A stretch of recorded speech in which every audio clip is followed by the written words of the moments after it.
Good evening, everyone. Welcome to Celebrate Water, the 2020 version. Hopefully this is the first, and it is the first, but hopefully the last meeting we have like this for Celebrate Water. However, we're not going to let that diminish tonight's fun and the excitement that we're going to have tonight. We're going to do several things this evening. I'd like to welcome everyone who's here, first of all, who's joining us online. Through Facebook Live and on Zoom. We appreciate it very much. The program for this evening is we're going to look back over the last 25 years of kelp, where we have been. Oh, sorry, I forgot to introduce myself. I'm Patrick Williams. I'm a board member at kelp. I was a former staff attorney at kelp. Pretty much everything I do in my career has been because of kelp. So I am very honored to be asked to MC this tonight. And even though I'm making a hash of it at the moment, I swear we will pick it up and it will run a little bit more smoothly now. So as I mentioned, we are going to be looking back at 25 years of kelp, which is going to be fantastic. We have a video presentation that is going to be shown later. We're also going to be presenting Professor Bob Anderson with the Ralph W. Johnson Water Hero Award. And we'll be hearing from Professor Anderson later, and we're very honored that he has accepted this award and has agreed to meet under these conditions.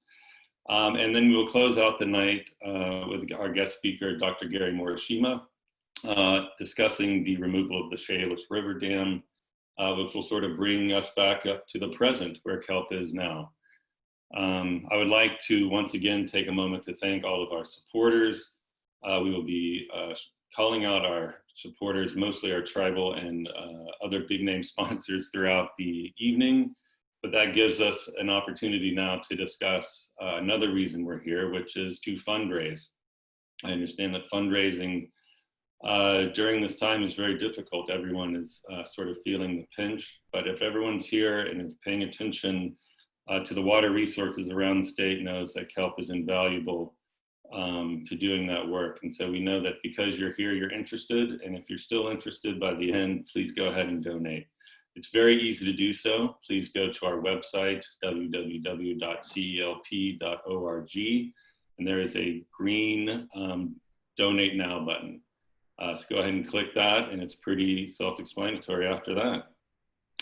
Not only that, but we have a generous support agreed to match up to 5 days tonight. We're off to a great start right now. I was told by Trish, our executive director, that we're over halfway there already.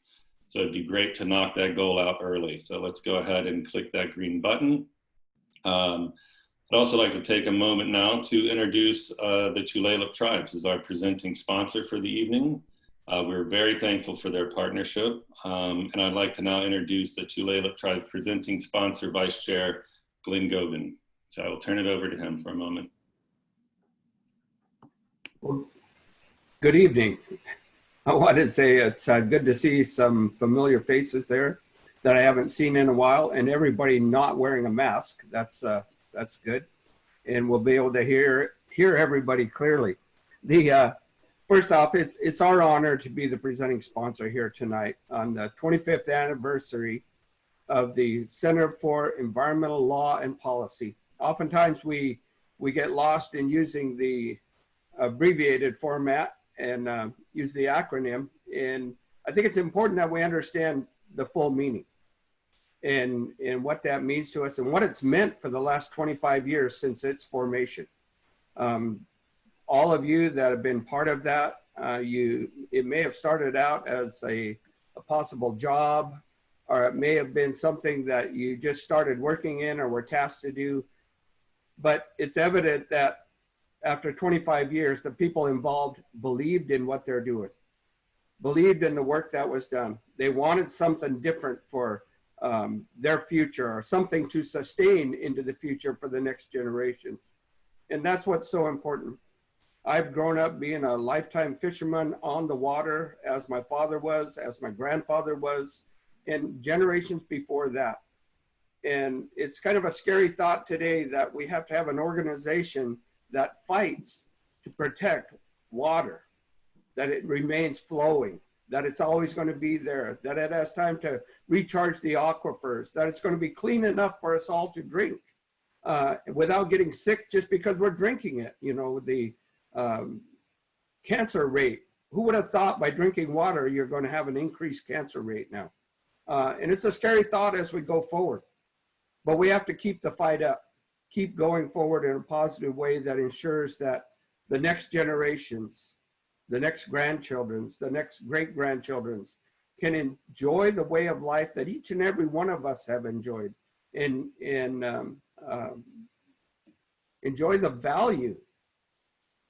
The fear that we have today is that as the water resource diminishes, or the quality of the water diminishes, as the salmon disappears, I believe that without them participating in it, enjoying those things, the value starts to diminish. And our work must continue to ensure that that value continues, that they have something to rely upon. So it's our honor to be a presenting sponsor here today, thanking each and every one for the work, and also to recognize Bob Anderson for his achievement and all the work of that he's done to get the Ralph Johnson Award, the Water Hero Award, for all your work, for your passion, Bob, not just in water, but across the board on the many issues that you've helped Indian country to help our environment, and continue to educate students and build that background for them to go forward and continue the fight. So it's our honor to be here. It means so much to continue this fight, because each and every one of us believe that it's our future. Thank you.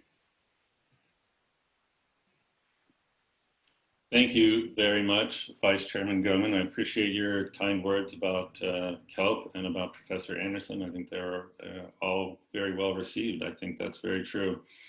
We're now going to turn over the event to kelp staff attorney, Dan Von Segren, who's going to give us an update on the sort of year in review for kelp. So Dan, I will turn it over to you.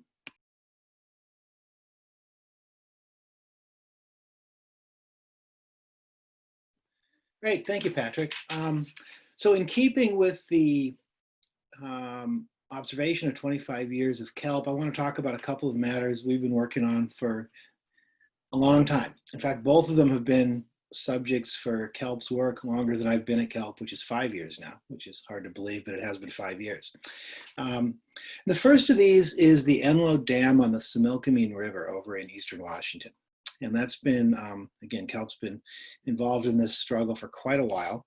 The Similkameen is not a river a lot of us have probably ever even seen. It flows out of Canada into the Okanagan River, and it's quite remote.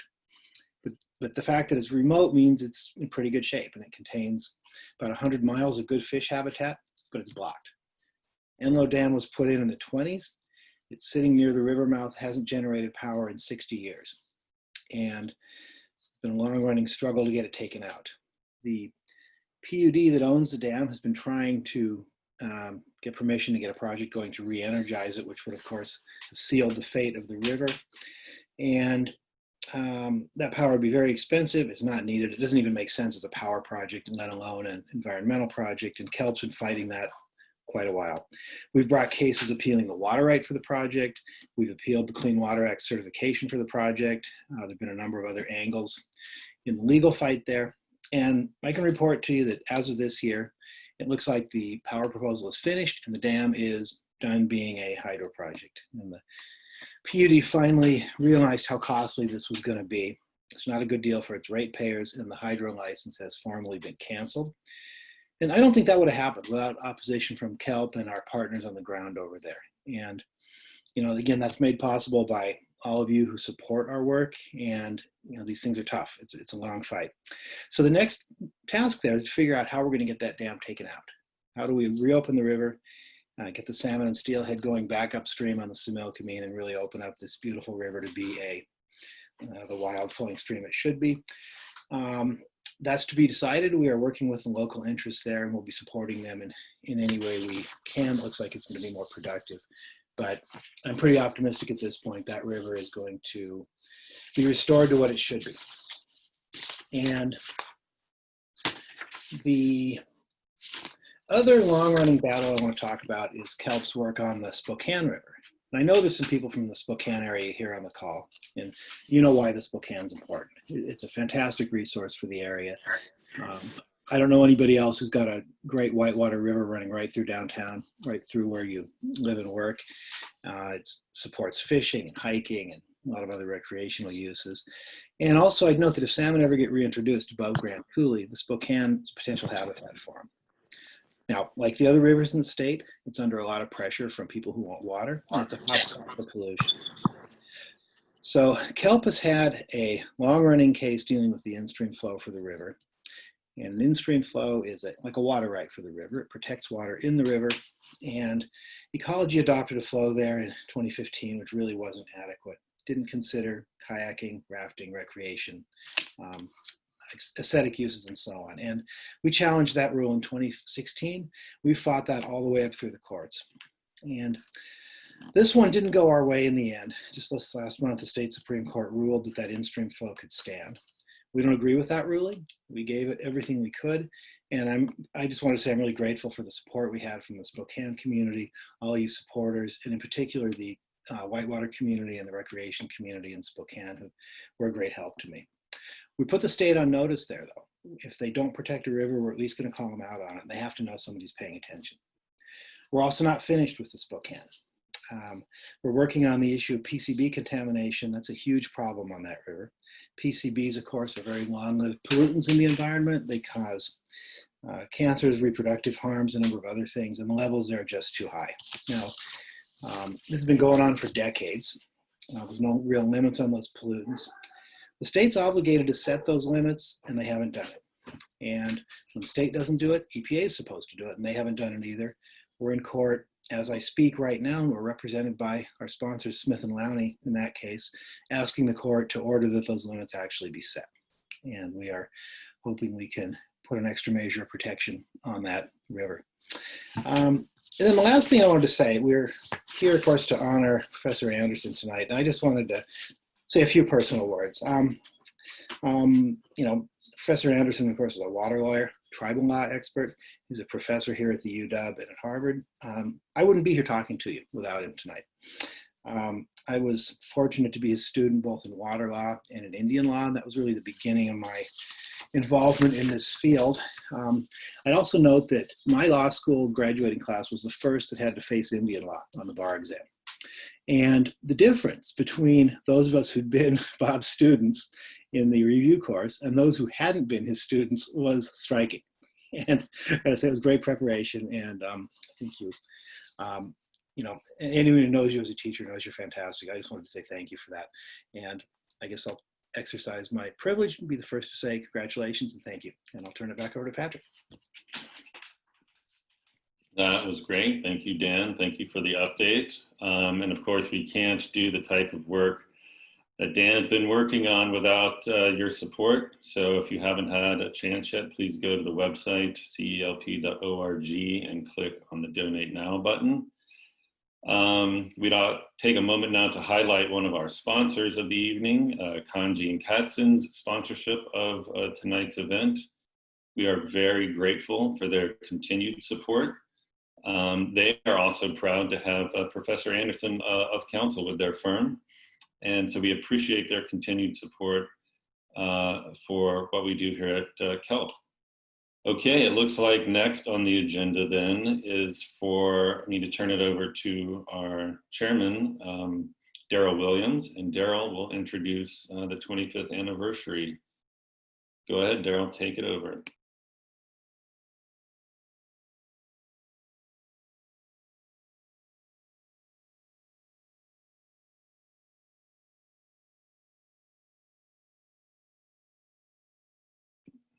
You're on mute, Daryl.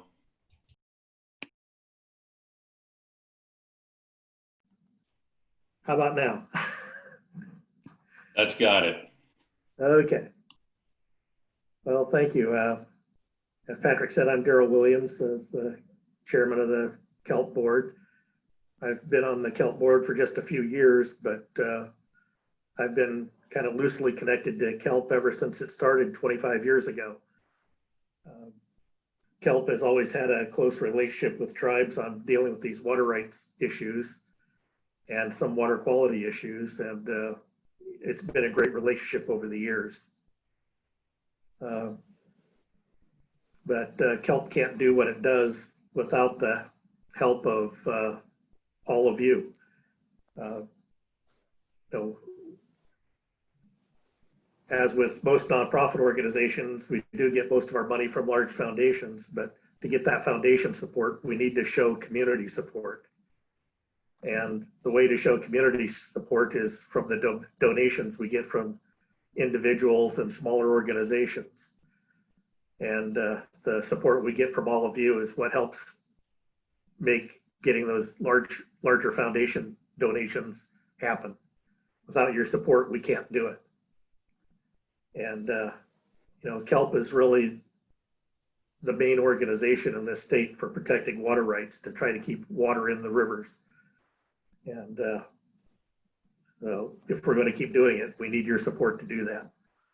But otherwise, we've got this video coming up, which kind of chronologically goes through the different things that Kelp has worked on over the years. So I hope you all enjoy it. Thank you.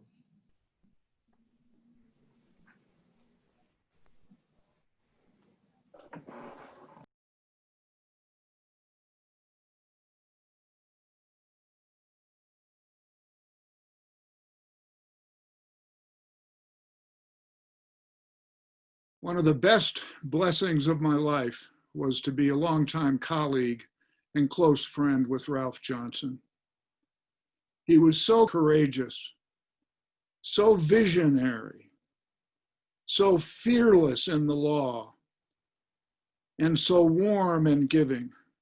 He was wind in the sails of future leaders. Sue Crystal, Rachel Pascal Osborne, Bob Anderson. When Ralph came into teaching in 1955, it's almost impossible for us now to realize how different being a law professor was then. You did traditional common law, and the many fields that bring all of us together this evening, none of that was taught in the law schools. Public law was taught hardly at all. But times began to change. And in 1966, Ralph taught a property class and went up to his office, and there was a dozen Indians in there being led by Hank Adams. And he said, "What do you guys want? What do you guys want?" And Adams said, "We want you to teach federal Indian law." And Ralph said, "I don't know a thing about federal Indian law." And Adams says, "That's the problem. We want to change that." And Ralph said, "Let me think about it." And then he said, "No, I'll do it." And as we know, boy, did he ever do it. And water law and coastal law and federal public land law and environmental law also. In the early 80s, the public trust doctrine was moving through the courts in California. And the Mono Lake case was in the Supreme Court. And there was a big conference at the University of California, Davis on that. And I remember it so well. I was talking and Ralph was talking. I was talking on public land law. Ralph was talking on water. And Ralph and I, both nights we were down there, had dinner just together, just the two of us. And Ralph just kept saying to me, "Look, if a fill goes into a navigable water course and affects navigation and other public values, that's a violation of public land law." Well, if a fill goes in and is a violation, then that diversion of water ought to violate the public trust doctrine. If a fill does, so does a withdrawal of water. And Ralph says, what do you think about this? I'm going to say this tomorrow. I said, Ralph, good. But nobody's ever said that before. And it was literally true. That point had never been made. Ralph made it. And in 1983, the Supreme Court of California ruled and wrote these words. If the public trust doctrine applies to in-stream fills that destroy navigation and other public trust values in navigable waters, it should be equally applicable to constrain the extraction of water that destroys navigation and other public interests. Both actions result in the same damage to the public interest. Those are Ralph Johnson's words. The history is clear about all that's developed since then. Ralph drew such a bright line between right and wrong. His writing, his research, and his advocacy all glowed with it. And his life also glowed with the bright line between right and wrong. And we're so lucky to be able to have had Ralph and all he has left. Thank you. Ralph founded the Center for Environmental Law and Policy at the University of Washington in 1993 to serve as a voice for public interest water resource management and preservation in Washington state. Professor Johnson recognized that water belongs to all of us and that the public trust doctrine should be used to protect this precious resource for humans, wildlife, and life itself. With the leadership of Professor Johnson, KELP became an independent nonprofit in 1995. Professor Johnson passed away in 1999. KELP highlights from 1995 to 2001 established standing for citizen challenges to state water right decisions in 1995, won recognition of interrelationship between ground and surface waters in 1996, shut down issuance of new groundwater rights in Yakima River Basin in 1998, defeated the water squandering gold mine on Buckhorn Mountain in 2000, convinced ecology to meter all water rights in critical salmon watersheds in 2001. Hi, I'm Melissa Bates. And I'm Mike Marvich. And together we form 2/3 of Aqua Permanente, a water watchdog group in Kittitas County. In 1998, I was involved in a comp plan amendment addressing aquifer recharge.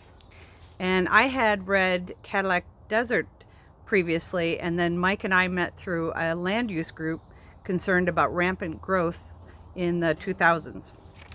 So with Mike's encyclopedic knowledge of the Yakima Basin water history, I began to pester Tom Ring from the Yakima Nation. Finally, Tom said I needed to talk to somebody named Rachel Osborne. Thus began our involvement with KELP. So for perspective, when I started, my daughter was in kindergarten and she is now starting college. And Mike's cattle have retired. So KELP has played an important part of my life during these past 13 years. The highs and lows of trying to bring about environmental justice, the excitement of learning so much from so many, including this year's Water Hero recipient. Congratulations, Professor Anderson. I have loved every conference, gathering, especially, of course, the Roslyn Water Meeting right here in Kittitas County. Additionally, my daughter has grown up with such a great outlook on life, including as a youth plaintiff for our Children's Trust. Thank you, Andrea Rogers. She'll be a future water warrior. I am grateful that KELP has enabled citizens like me and Mike to make a difference in the world. I'm also extremely grateful to have John and Rachel Osborne as my very best friends. Thank you, KELP, for all that you do. Congratulations on 25 years. Keep fighting the good fight. Thank you. Thank you. Good evening. This is Karen Alston. And Shirley Nixon. We're pleased to be part of KELP's 25th anniversary celebration and celebrate water activities honoring Bob Anderson as a water hero. I was KELP's executive director from 2001 to 2006, and since then, I've been an attorney for the Quinault Indian Nation out on the coast of Washington. Karen hired me as staff attorney in 2002, and I became interim executive director after Karen left in 2006. One of KELP's many strengths is that its expertise in Washington water law is deeper than any other environmental organization in Washington, and sometimes, we believe, even deeper than Ecology's own Water Resources Department. And that's why KELP has won so many court cases challenging the state's dereliction of duty in managing the public's water. Speaking of dereliction of duty, that's the title of one of KELP's comprehensive white paper research reports that was written and disseminated during our tenure. These well-researched reports are packed with statistics and policy recommendations that are still relevant today, as KELP continues to defend the public interest in the public's water. White papers like that form the factual backbone for KELP's work and influenced improved water law and policy changes. Here are a few. The Columbia River Vision for Strong and Sustainable Water Management in November of 2000 resulted in numerous processes to further protect the river. Dereliction of duty in 2002 highlighted how Washington's failure to have an accounting system for allocating water resulted in wasted water. Washington's wasted water, how lax water efficiency laws waste millions of gallons and millions of dollars, another 2002 report, talked about how there needed to be better efficiency and metering of Washington's municipal as well as irrigation water and other water uses.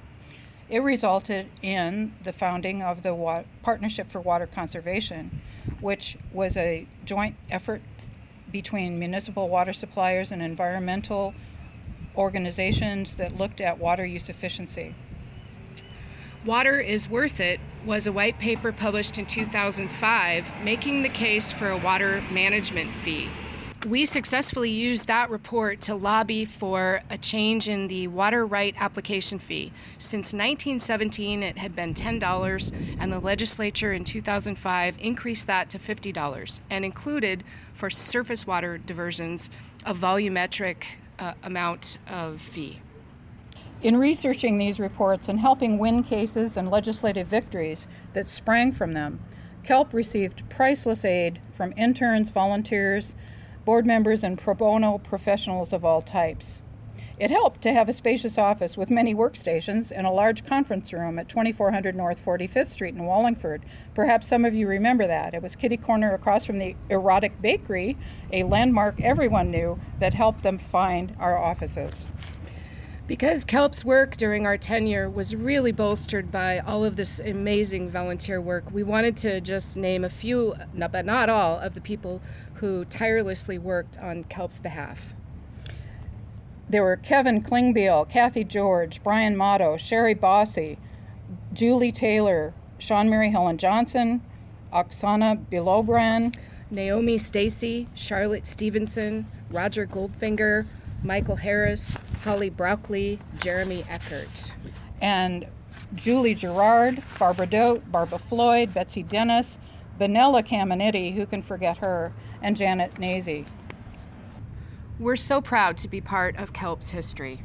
And we want to thank you for continuing to support KELP's work. More victories from 2001 to 2007. Established via lawsuits against water conservancy boards that their decisions are subject to open meetings and public disclosure laws. Became first environmental group to hold a seat on the DOH Water Supply Advisory Committee. Enforcement of metering lawsuit win, forcing Ecology to require metering of new water rights and all surface water diversions. Hello everyone, my name is Barry Goldstein. I was on the board of KELP from 2001 to 2008, and I was the board president in the last few years of that time period.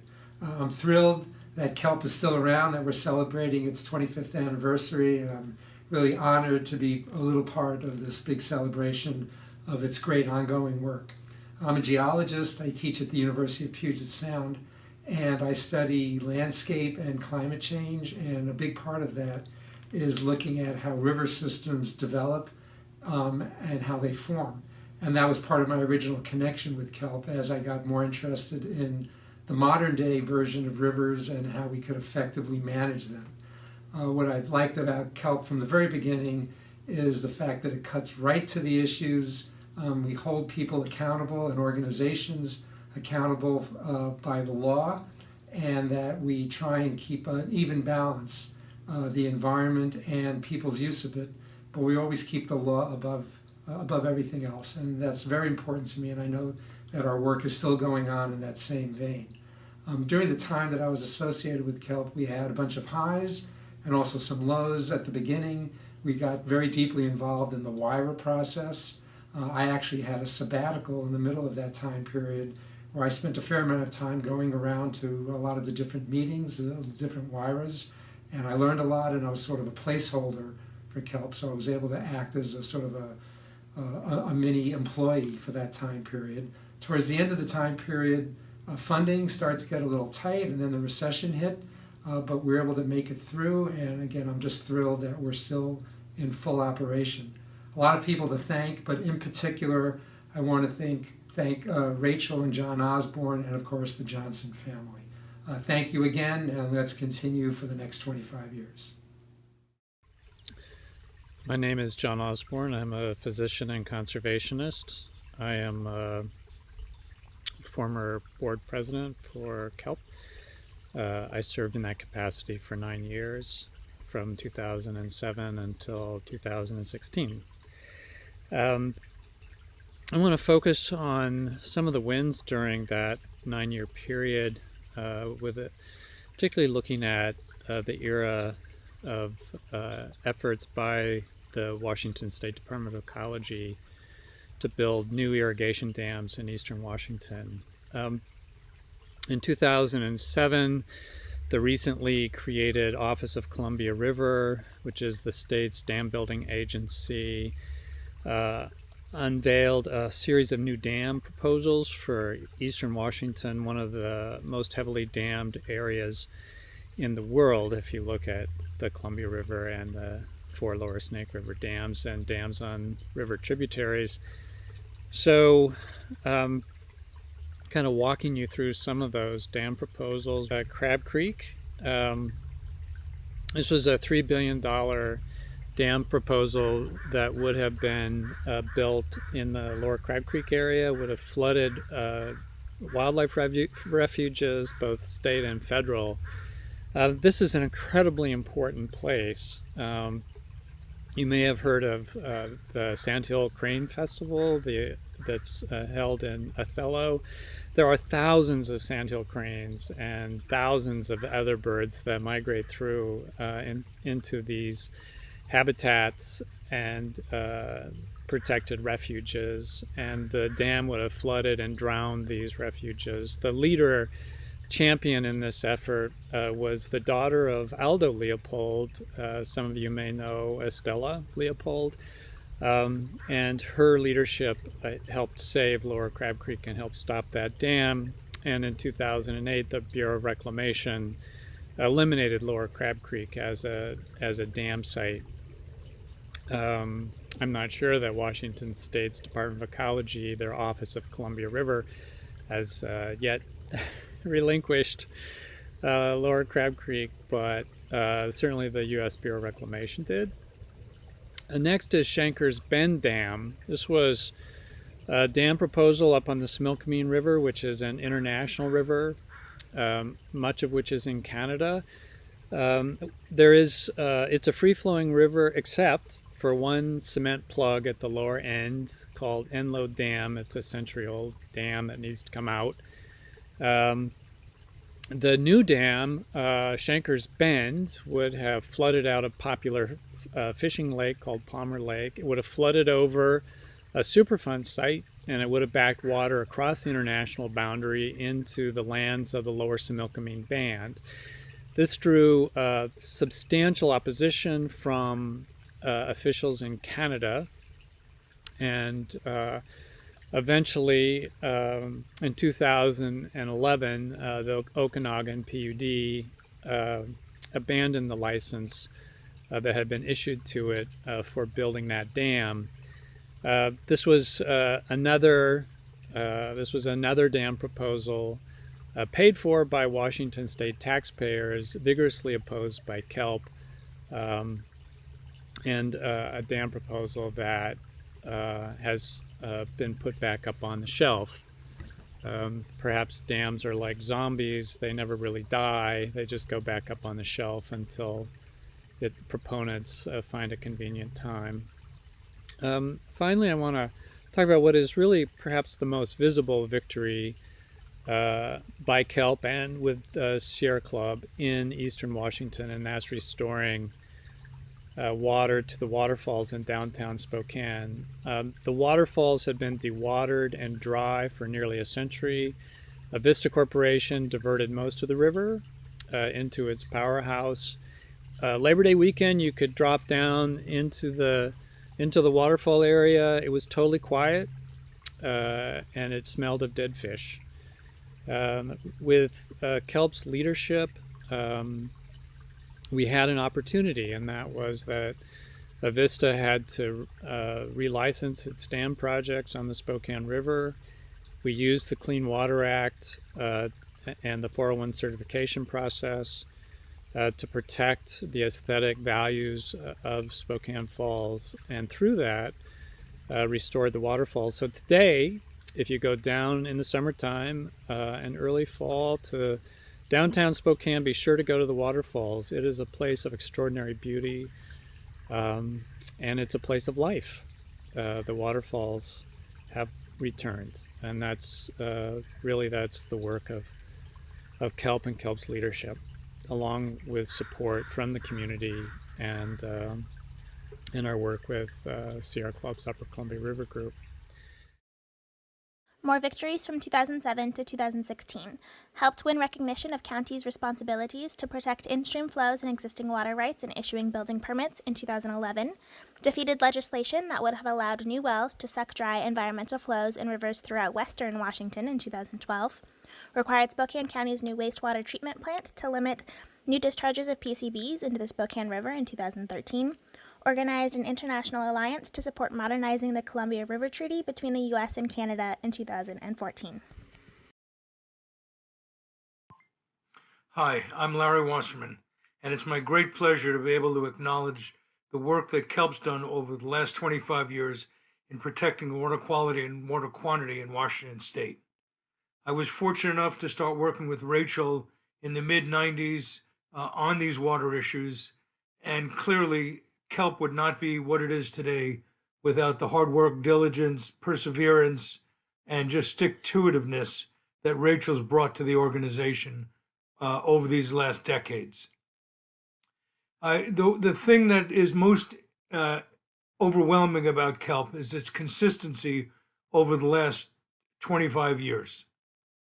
Many other environmental organizations have dabbled in the water quality protection, water quantity protection, but really haven't stuck to it for the long term, and they've been somewhat wavering in how they've approached these water issues. KELP has been straightforward and consistent, sending the right messages to the legislature, litigating the difficult issues when they needed to be litigated. And so I think it gives the tribes and me personally a sense of comfort when I work with KELP to know where they're coming from, and then I can count on their word. Whether it's Trish or Don or Bruce, it's been great to work with them through the past years. And I think it's also important to point out that, again, with all the environmental organizations that I've dealt with, KELP has been most supportive and can be counted on the most with regard to their engagement with tribes.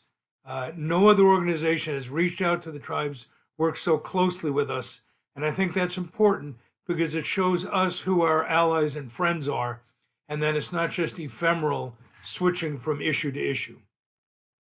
As you know, KELP has taken on the most difficult legal issues, and even when they haven't been won, it lets the legislators and others know that they're a force to be reckoned with, and that there's no free pass in trying to slide things through that hurt the environment.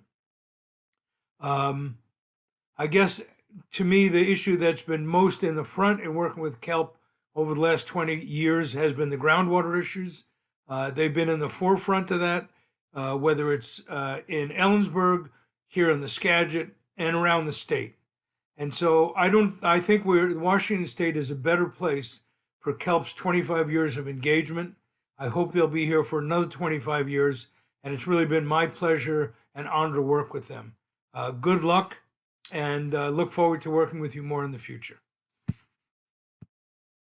Some victories 2017 to recent ensured that the U.S. Fish and Wildlife Service and Leavenworth National Fish Hatchery will begin monitoring and reporting its pollution discharge into Icicle Creek in 2017, took the first steps to remove the Enlow Dam alongside partner organizations by filing several lawsuits that in part pressured the Okanagan County Public Utility District to table plans to re-electrify the dam in 2018, coordinated our first Clean and Abundant Water Lobby Day, assembling a coalition of people from across Washington to raise their voices in support of our water resources in 2019, helped protect the Dungeness River in 2019.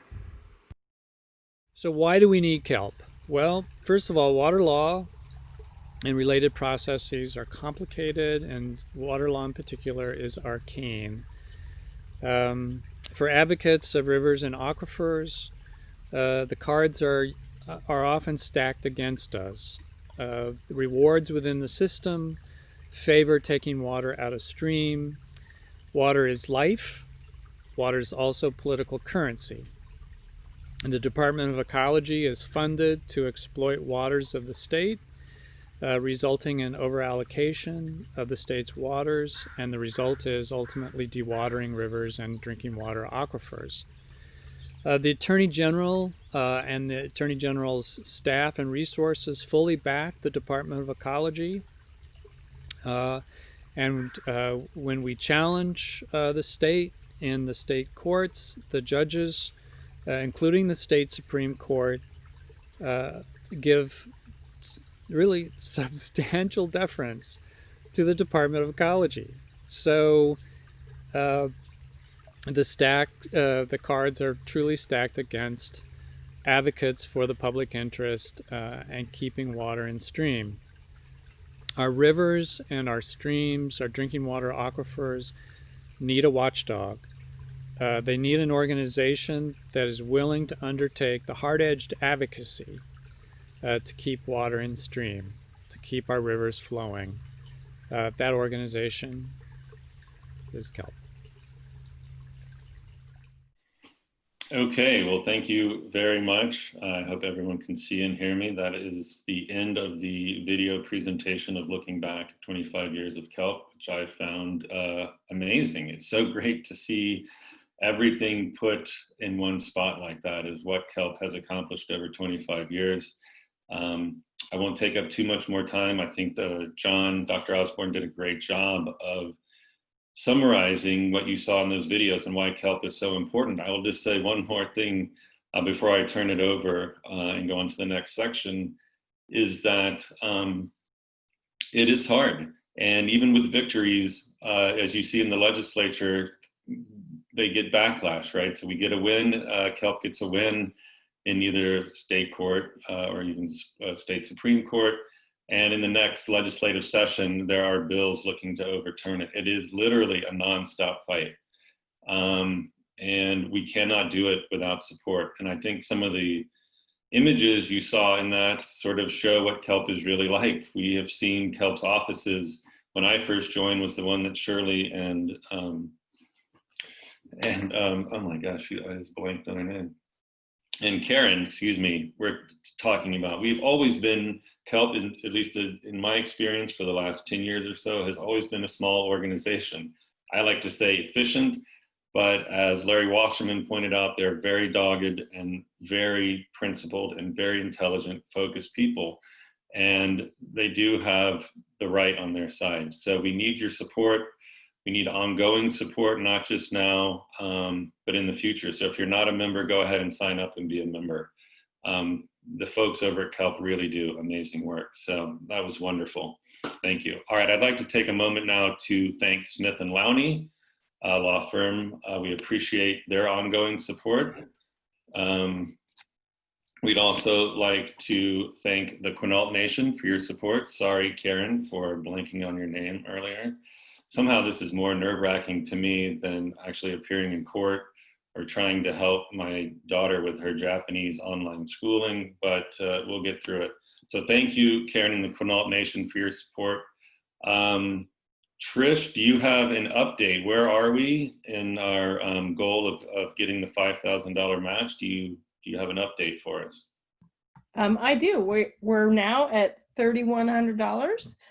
So we're getting close. We need to raise another $1,900 to meet our match. Hopefully folks will go to our website, kelp.org, and donate, and we can meet our match. Thanks. All right, or we'll send the dogs after you. So, okay, we just need maybe $2,000 more. I think we can do it as we come into the second half here. And the second half is obviously action-packed. So if you're out there on Facebook, please stay with us because this is only going to get better.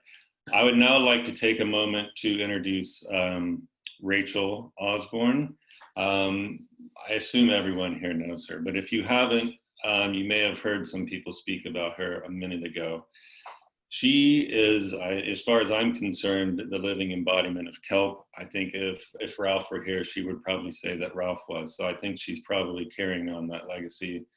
She is an amazingly dedicated and brilliant advocate for not only the public trust, but for water rights and the public good in general. And kelp honestly would be nowhere without Rachel. So while we're celebrating Ralph Johnson, and rightly we should be, remember that Rachel was right there with him at the start. So I will now turn it over to Rachel for her introduction. Thank you, Rachel. You're on, you're good. Am I? Mm-hmm. Can you see me? Am I on? You're good, Rachel. Yes, I can hear you. Great. Okay, great. Thank you. Thanks, Patrick. It is a pleasure and an honor to join you. My task tonight is to introduce three people connected to kelp: our founder, Professor Ralph Johnson, our award recipient, Professor Bob Anderson, and our honored presenter tonight, Professor Charles Wilkinson. Of course, Ralph taught at UW Law School from 1955 to 1998. Where he created and taught courses and seminars in water law, public lands law, and federal Indian law. Throughout his career, he was devoted to his students, particularly Native American students and others who sought training to practice Indian law. He established several programs at the law school, including KELP and the Native American Law Center. Ralph's work in the field of water law and federal Indian law were nothing short of monumental. However, the word monumental is an odd one to describe Ralph because he was, in fact, a very kind and warm and humble man. He loved his children and his spouse, Anne, and he took delight in his students. As a teacher, Ralph's office door was literally always open. He continually looked for ways to add value to the law school experience for his students. He created a program sending students to intern with Senator Jackson and Magnuson in Washington, D.C. He sponsored and mentored hundreds of interns himself. He routinely shared authorship of his scholarly articles with his students. As an individual, Ralph was an avid mountaineer and fly fisherman, but it was that boots on the ground and in the stream experience that taught him firsthand how Western water law operates to ravage rivers and aquatic habitat. And when Ralph saw a legal injustice, it was in his nature to try to fix it. As Charles described, he became an expert on the public trust doctrine, the legal rule that vests ownership and access to flowing waters in people. And eventually his love of rivers and his scholarship led him to create KELP, the Center for Environmental Law and Policy, to serve as the advocate for Washington rivers. Ralph's love of rivers also led him to understand the terrible injustices that Native American tribes were encountering, particularly regarding their fishing rights. And in the late 60s, Ralph began his career-long advocacy for the tribes and their treaties. Many accomplishments in this arena. They included teaching one of the first college classes on Indian law in the country, founding the National Tribal Court Judges Training Center, creating the Western Indian Law Symposium at UW, which is now in its 33rd year, and the list goes on and on. In Ralph's last year of teaching, Professor David Getches, who was another giant in the field of Indian law, commuted weekly from Boulder, Colorado to Seattle to teach alongside Ralph. Their mission was to create a new program, the University of Washington Native American Law Center, that would carry Ralph's legacy forward. I remember sitting in Ralph's living room, surrounded by Ann Johnson's incredible art collection. The fireplace was blazing as Ralph and David mulled a list of candidates for their first executive director. They had a set of criteria for the position. That person would have to have demonstrated public service in promoting the rights of Indian tribes. They would have to have intellectual excellence, and they would have to have credibility in the academic realm, the political realm, and most especially among the tribes themselves. Their list of potential directors was quite long. I remember seeing it. It was handwritten in Ralph's distinctive scrawl on a yellow pad of paper. And sitting at the very top of that long list was Bob Anderson's name. Ralph and David talked about why Bob was the perfect candidate. And Ralph was overjoyed when Bob accepted the position. And I'd just like to say congratulations, Bob, on being honored with the Ralph Johnson Award tonight. I'd like to pivot now and introduce tonight's presenter of the Ralph Johnson Water Hero Award, Professor Charles Wilkinson, who will tell you why Bob Anderson met those original criteria so well. Charles is a teacher, a University of Colorado Distinguished University Professor, and the Moses Lasky Professor Emeritus at the Colorado Law School at Boulder, where he has inspired countless students and the public for many years. Charles is also a prolific author, not only of legal textbooks, but also of valuable and accessible legal histories. And I'll name two of my favorites. The first is a classic, Crossing the Next Meridian, Land, Water, and the Future of the American West. I imagine many of you have read it. And the second is Messages from Frank's Landing, a story of salmon, treaties, and the Indian way, which celebrated Charles's friendship with the great Nisqually leader, Billy Frank Jr. Charles dedicated that book to Ralph Johnson, where he inscribed, "Ralph heard the messages from Frank's Landing, and he took them into his mind and heart." Charles has also been an extraordinary advocate for public lands, particularly in the Colorado Plateau region, which he loves and knows so well. He was pivotal in establishing the Grand Staircase Escalante and Bears Ears National Monuments, both of which have taken a hit recently, but they will be vindicated soon. I believe the scheduled start date for that is November 3rd. Finally, Charles has been a lifelong friend to Native American tribes and communities and has done critical work to help restore lands and resource rights to tribes throughout the Western United States. I once heard Charles say of Ralph Johnson that if you were Ralph's friend and he suggested that you do something, resistance was futile. You might as well just go ahead and do it because the idea was not going to go away. One of Ralph's truly great ideas, and there were many, was that Charles should serve on KELP's original board of directors, and thankfully, Charles obliged. In so doing, his presence helps cement the policy and litigation foundations that drive KELP's work. He has been a good friend to KELP ever since, and in 2012 honored us by presenting the Ralph Johnson Award to the Northwest Indian Fisheries Commission.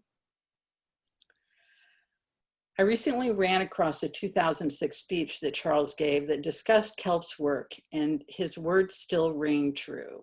He said, if you'll forgive me for reading for a few minutes here, or a minute, "The rise of the Center for Environmental Law and Policy, Oregon Water Watch, and similar groups is founded in the knowledge that national environmental groups can never penetrate the relentlessly state-oriented water law regime, where each Western state manages its rivers through its own unique set of laws, institutions, and personalities. Groups like KELP necessarily focus on a single state and work comprehensively in the legislatures, the courts, and importantly, the water agencies, where so many key decisions are made. Every one of these essential reform groups is outmanned, but every one of them is also making a difference. Change comes slowly, but that is part and parcel of progress for the rivers. It is not simply a fundraising appeal, but a fact of law, policy, and politics, that a person who cares about water law reform should support these state water reform groups." Very nicely put, Charles. 25 years later, KELP is still here and still doing the work, and I encourage all of you who are watching to please give generously. I'll conclude simply by saying that Charles Wilkinson's gift with language as a storyteller, a teacher, an advocate, and a friend lifts us up. We are so fortunate to have him here tonight. Thank you, Charles, for joining us. Thank you so much, Rachel, my friend. And KELP also for giving me the pleasure of presenting the 2020 Ralph Johnson Water Hero Award to Bob Anderson. I'm so glad Ann Johnson has been able to be with us tonight, and Jill and Brady as well. Actually, the people at KELP have already physically presented the award to Bob, and it rests exactly where it should be, at his lakeside cabin in northern Minnesota. I've followed Bob's career from the beginning, back when he was in law school, and had originally written somewhat longer remarks. Fortunately, I've now seen the excellent video, which we will enjoy in a few minutes, of congratulations from many people, including John Echohawk, and I can now be much briefer. Bob is a citizen of the Boys Fort Band of Chippewa in Minnesota. He graduated cum laude from the University of Minnesota Law School in 1983 and joined the Native American Rights Fund in Boulder immediately right out of law school. Just a year later, he and Lair Aschenbrenner opened the new Alaska office of NARF in Anchorage. Talk about going off to the frontier. Neither one of them had ever been to Alaska, and neither one knew a damn thing about Alaska Native law. Worse, the Alaska Native Claims Settlement Act of 1971 seemed to have left Alaska Native sovereignty and resource rights dead in the water. What a team Bob and Lair were. Bob spent 12 years up there. I've never seen two people achieve such seemingly impossible goals with so much creativity, intellectual force, never say die passion, and success. Bruce Babbitt, who doesn't accept no thank you, spotted Bob and in 1997 lured him back to Washington, D.C. He named Bob his counselor for natural resource matters in the Pacific Northwest. Putting those two minds together was a hell of a good thing. You'll hear some of that in the following video. I'll add that among many other ventures, He and Bruce did critical foundation work on the removal of the Elwha dams. As we all know, Bob then joined the UW faculty in 2001. He's a great teacher. He's one of the nation's leading scholars on water law. His 2010 piece on Indian water settlements in the University of California Berkeley Law Review is, in my opinion, the best article written on Western water law in the past decade. He's also the most prominent scholar on Indian water law. And he set a world record as a visiting professor with his 96 consecutive annual visits at Harvard. And he isn't finished yet.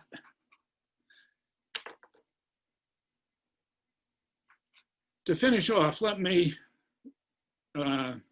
remind us of Bob's core values and read a brilliant and searing passage from his 2018 lecture at Arizona State University, when he gave the annual William Canby lecture, honoring the great Ninth Circuit judge who stood firm for the tribes, the lands, and the rivers. Bob presented the worldview and staying power of Ahtna people from Alaska.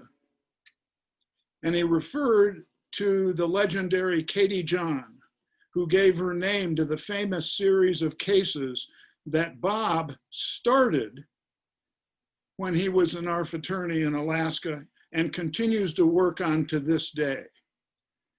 But the mindset he describes in this passage here is also the mindset of all indigenous peoples.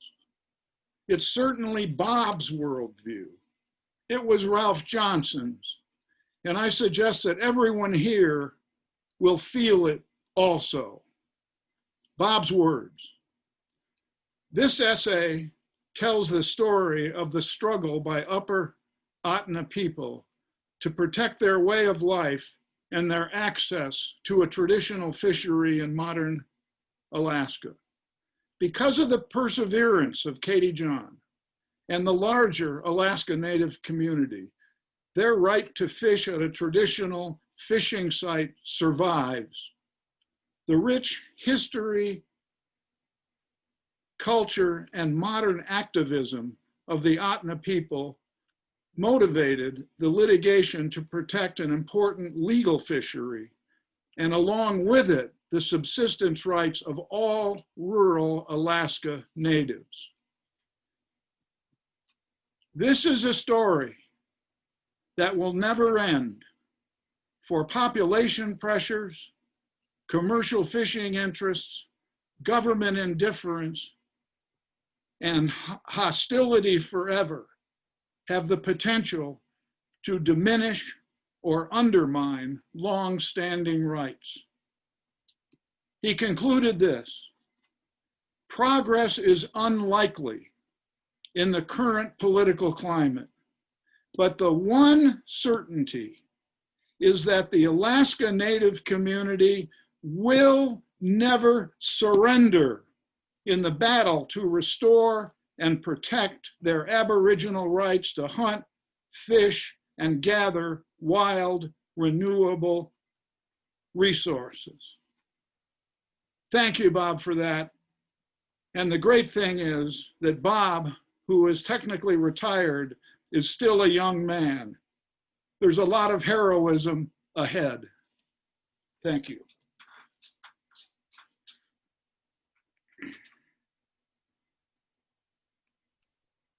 All right, thank you, Charles. I think I'm supposed to hand myself the award. The left hand does know what the right hand is doing. And there it is. That's a picture of me out on the lake here and fishing. And my wife, Marilyn, who I have to thank for putting up with me for all these years, sent that into Kelp. And this is really a wonderful event. You know, I love the Center for Environmental Law and Policy. It's a wonderful organization.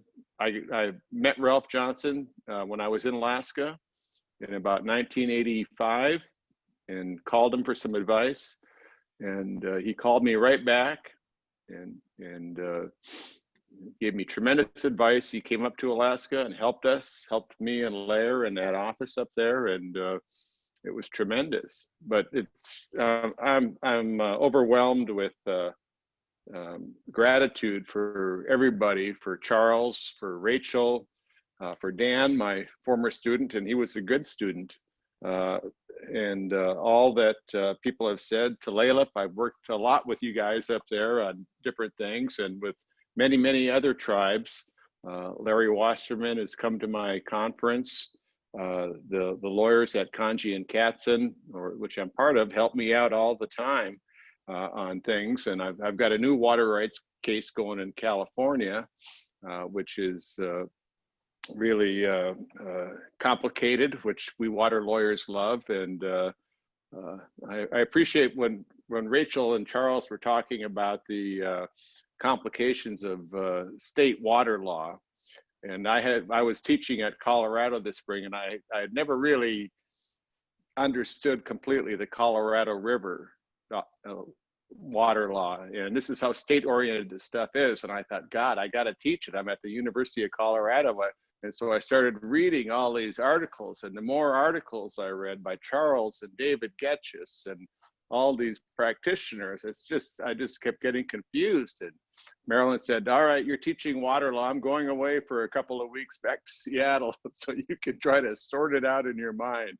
And that's why KELP is so awesome, because of the understanding in a deep way of all the details of Washington water law that no other organization has. And someone said that they may know more than the Washington Attorney General's office. They do know more than the Washington Attorney General's office does about water law. And so I'm really happy. I'm overwhelmed getting this award. I wrote a whole bunch of notes out here that I could hardly see. But of course, it's great to see the Johnsons and Jill and Brady here, and Dan Von Segren was a great student of mine, and Glenn Gobin, thanks for the nice words. And I don't know, I'm kind of overwhelmed by the whole thing. Charles, you're the man, and I look forward to seeing you next spring at CU. I hope I can be there again this year, and I'm doing some water law, giving some water law advice to one of the candidates for president. I won't say which one, but you probably know. So I think that's all I should say. We're over time here, and but I do, you know what I do? I got to say it.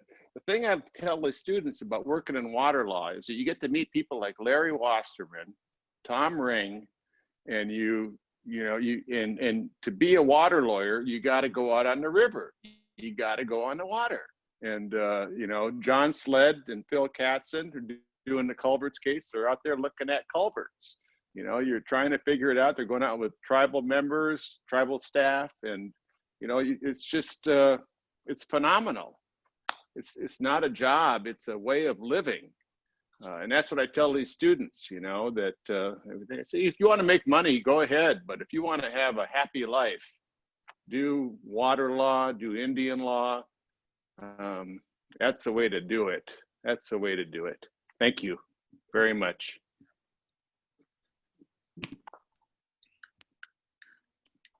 Okay, so I think we're going to thank you very much, Professor Wilkinson, and congratulations, Professor Anderson. I think we're going to go to some sort of gallery view to toast you on your award. So congratulations. If anyone has a glass of clean water, I do. So congratulations. And then I think there were some people who obviously couldn't join. And I think there is another video montage of people just sending their congratulations into you, Bob. So I think we will turn that over and watch this this next video clip. So congratulations. Thank you for working with KELP to get the award, and just spend your time with us this evening. We really appreciate it for working through all these logistics. So thank you very much. So Can I suggest something real congratulations. quick? Here's to you. Can I suggest something also real quick? If everybody could unmute and give Bob Anderson a round of applause, that would be awesome. All right. Yay! Congratulations.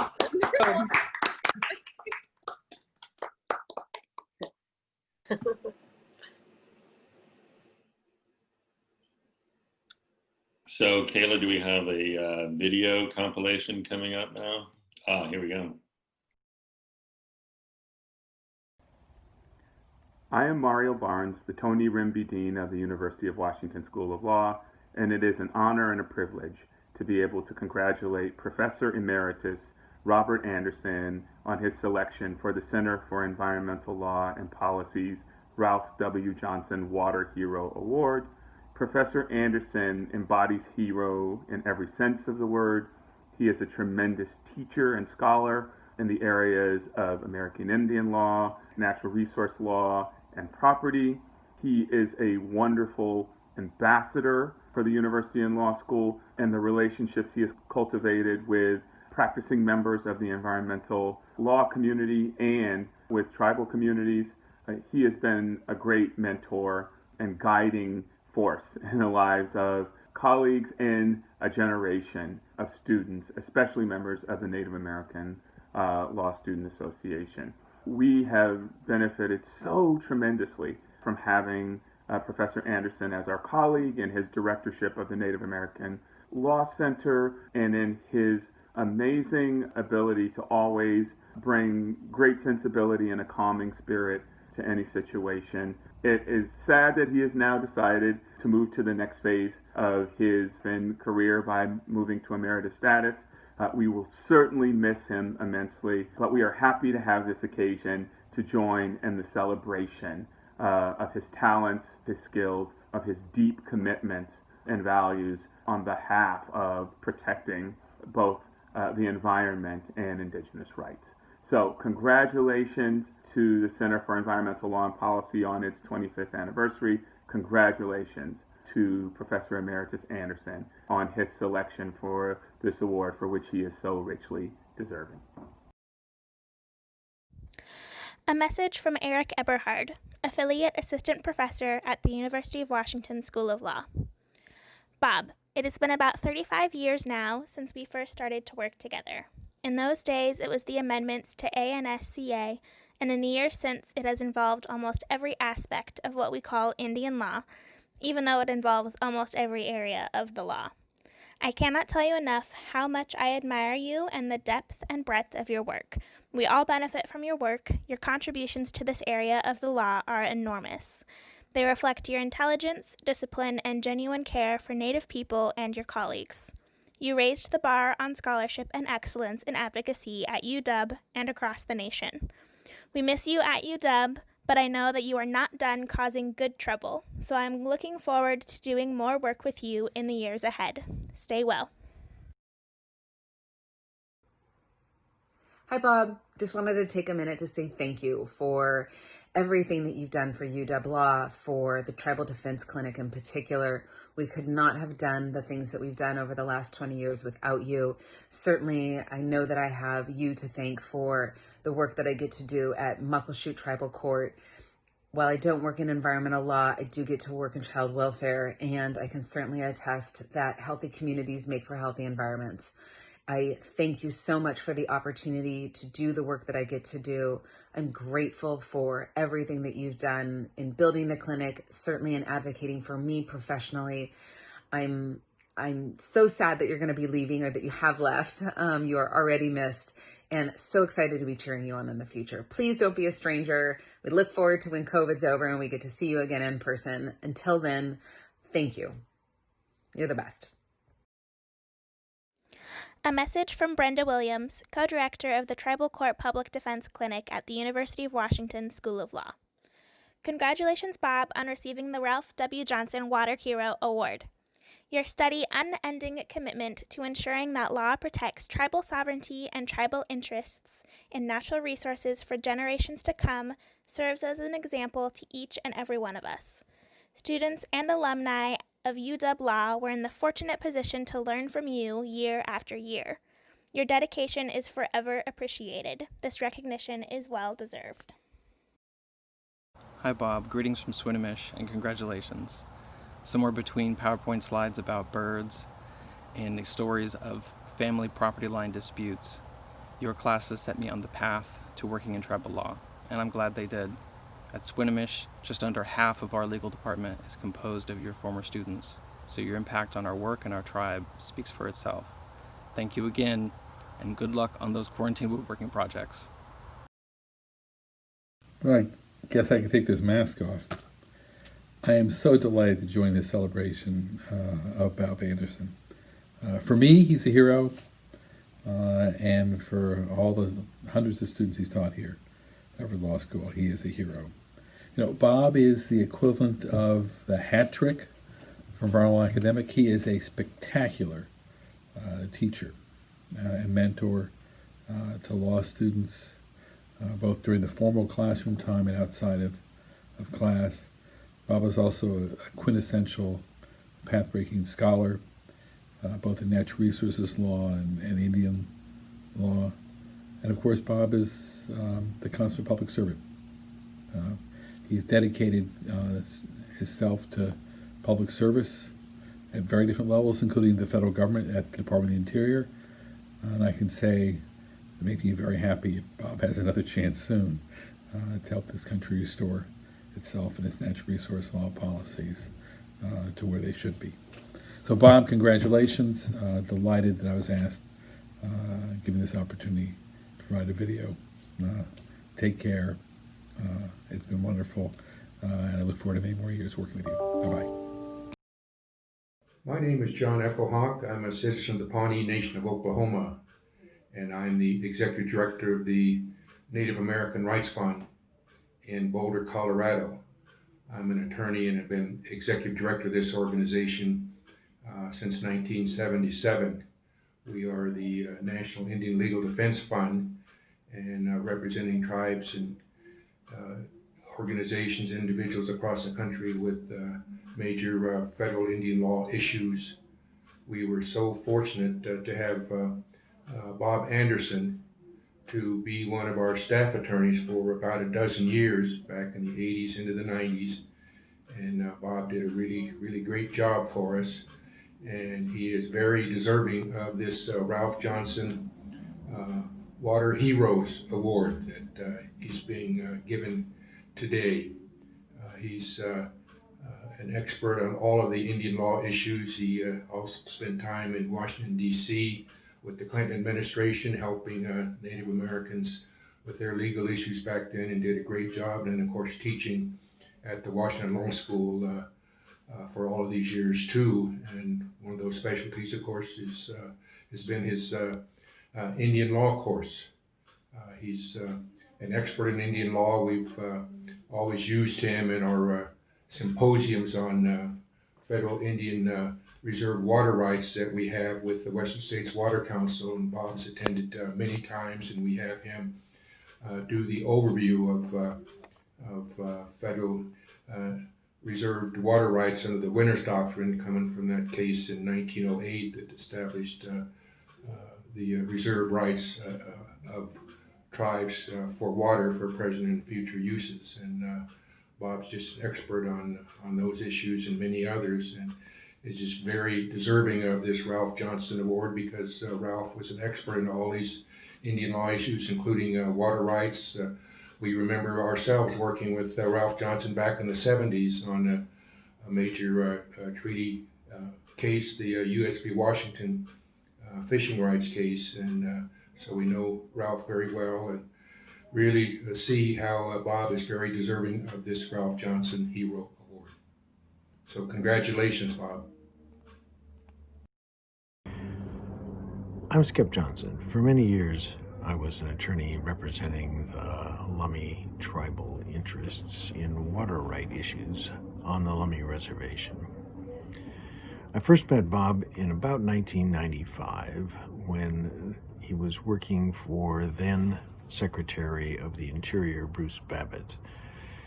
Bob had been assigned by Secretary Babbitt to try to resolve a dispute between Lummi and various non-tribal water associations that were operating on the reservation and were withdrawing substantial amounts of groundwater from the limited aquifers on the reservation. Their cause was championed in Washington, D.C. by Senator Slade Gorton. The federal government was reluctant to grant Lummi's longstanding request for litigation to resolve the issues and instead preferred a negotiated solution. That was Bob's marching orders, and to the great surprise of almost everyone, Bob not only gained the respect and trust of all of the parties involved in the dispute, but he also brought the parties to an agreement in principle in 1999. Then came an event that I'm sure Bob will remember and that I will characterize as the gift. As the final details of the settlement were being hammered out, two attorneys for some of the non-tribal interests came to Bob and told him that even if they received everything they were asking for in settlement, there were still issues that they believed should be litigated before a final settlement was reached. Bob, I suspect somewhat gleefully, took this information back to Secretary Babbitt and informed him that the political reasons to not bring litigation were now removed. After all, it was the non-tribal parties that were asking for litigation. That litigation was filed. The issues that the non-tribal interests were mainly focused on were resolved against them, and ultimately there was a settlement of the groundwater issues on at least a portion of the Lummi Reservation in a way that was much less favorable to the non-members than the settlement that Bob had worked out several years earlier. So Bob, from all of your friends at Lummi, and especially from me, thank you for all the work you've done over the years for tribal interests, and congratulations on receiving the Water Hero Award. Hey, Bob, I understand you're going to get an award for this upcoming event, Celebrate Water. And I just want you to know that on behalf of the Nez Perce tribe and the legal office here, we really appreciate the work you did here. You worked on the SRBA, the Snake River Basin adjudication with Heidi Gudgel. May she rest in peace. So glad you're still strong and healthy even in this day of COVID. So in honor of your Celebrate Water Award, I have the following limerick for you. A professor named Bob's on the loose, heading up north with the moose. Upon his departure, the indigenous aquifers will once again need a big boost. Congrats, Bob. You deserve recognition for all the work you've done in the field of water law, especially for Native peoples. Go, Bob. Okay, thank you very much. That will end the video montage part of the night. I would say that those were edited. I think there were some other things that were edited out just for time constraints, but if you'd like to see the entire video clips from people who submitted things, I believe they're on the website at this point. So congratulations again, Bob. It's amazing to see the number of people that you've impacted, that you've worked with, that you've influenced, and just the impact that you've had. And as Professor Wilkinson, I believe, was referring to, you're still young. So as Rachel will attest, you can never really leave this job. And so be careful. We might give you this award again, just to make sure that you don't go too far away. Okay, so we're gonna take a moment now to thank a couple more of our wonderful sponsors. Obviously, without them, we cannot keep this going. So we're going to take a moment to be thankful and appreciate the contribution of the Jamestown S'Klallam Tribe. Thank you also to the Suquamish Tribe for your support. And also, of course, very grateful to the Nisqually Indian Tribe for their sponsorship. Again, without these tribal sponsorships, we don't really get anywhere, but as we've been said time and time again, we really need donations coming in now and throughout the year to sort of keep things moving. So speaking of that, Trish, do we have an update on any movement in our matching gift or our goal for the $5,000 to get the matching gift? We are almost there. We are at $4,240. So we just need $760 to meet our goal, and I know we can do it. Okay, thank you very much for the update, Trish. I'm going to be on here all night. I wish I had a board behind me. No, I'm just joking. So anyway, if you haven't supported us at this moment, please do. It's very easy. Again, go to celp.org, click on the green donate button, and follow the prompts. Okay, next I would like to introduce Dr. Gary Morishima. He is going to be speaking on his own behalf, but he will be speaking about the Chehalis Dam issues and the future that looks very bleak for the Chehalis Dam. So if there are any questions that come up during his lecture, please, if you're on Facebook, go ahead and put them in the chat box. If there is time, we will get to them. We do have someone monitoring and watching the Facebook comments. So if you're on Facebook, we do acknowledge you're out there and we appreciate you. And if you have any questions for Dr. Morishima, please post them and we will see if we can get to them. So to keep things rolling, I will now switch it over and we'll introduce Dr. Gary Morishima. Thank you very much.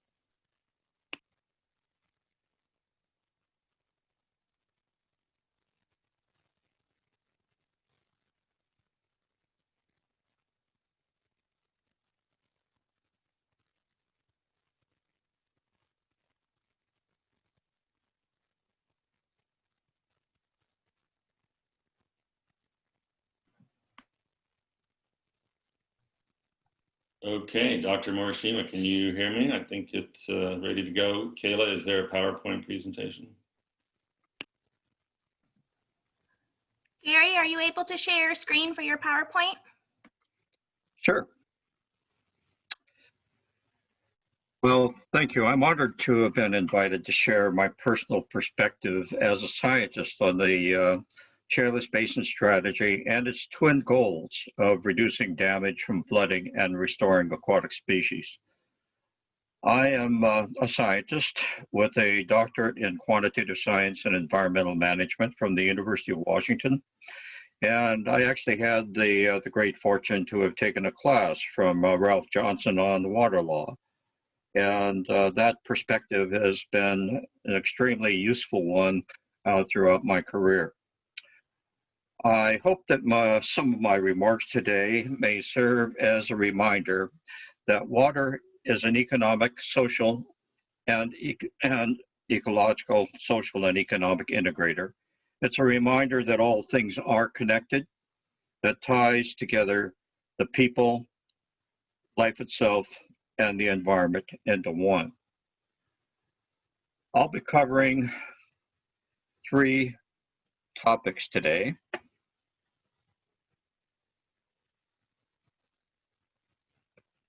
The Chehalis Basin itself.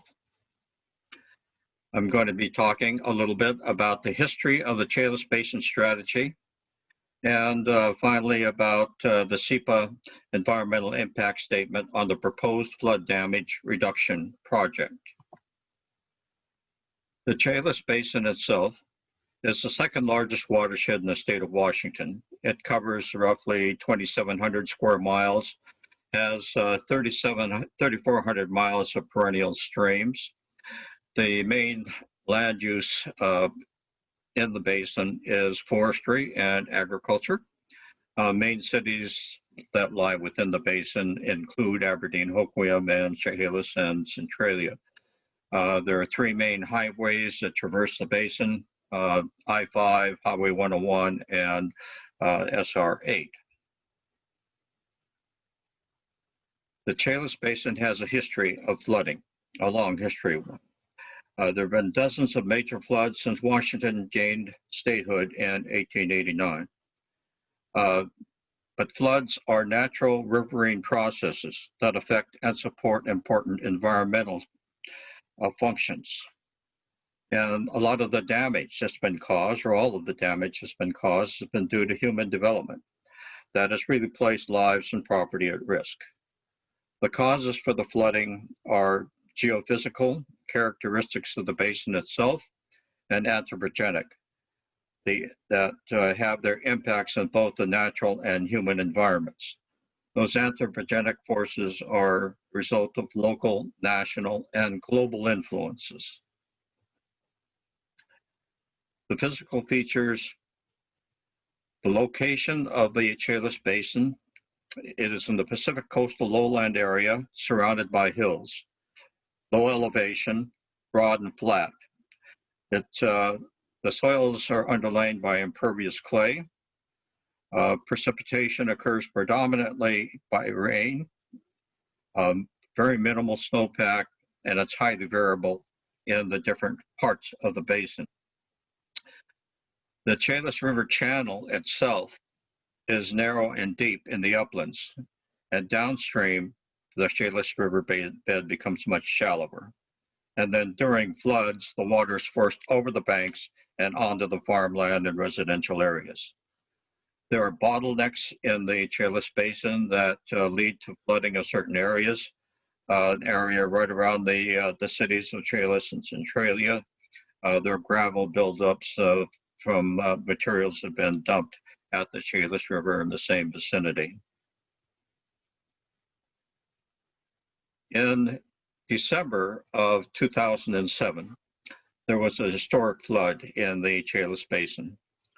That was caused by what was called the Pineapple Express. It's a superstorm that dumped 14 to 20 inches of rain on the Willapa Hills, causing widespread record flash floodings in the town of Pale, Bois Forte, Doty, and Adna, and the cities of Chehalis and Centralia. The circle here gives you an idea of the vicinity within Grays Harbor where the flooding occurred, and the little box at the top gives you an idea of the magnitude of the properties damage that occurred. The areas impacted by the flood included an airport. That's where a levee is being proposed as a part of the flood protection areas. The city of Pale and the dairy farms near Curtis. I-5 was closed by that flood at Chehalis on the 3rd of December. The previous flood was in 1996, but the I-5 flood caused the disruption of the transportation and commerce networks along the entire Pacific coast. The Washington State Department of Transportation reported that freight shipments alone caused a loss of over $47 million during that 4-day closure of I-5. That closure resulted in immense political pressure to do something about the flooding in the Chehalis Basin. The flooding, though, was caused by a result of a long history of development within the basin. The banks in that area have been built up along I-5 to spur development, but those banks also channel water. Contributing factors to economic loss from flooding.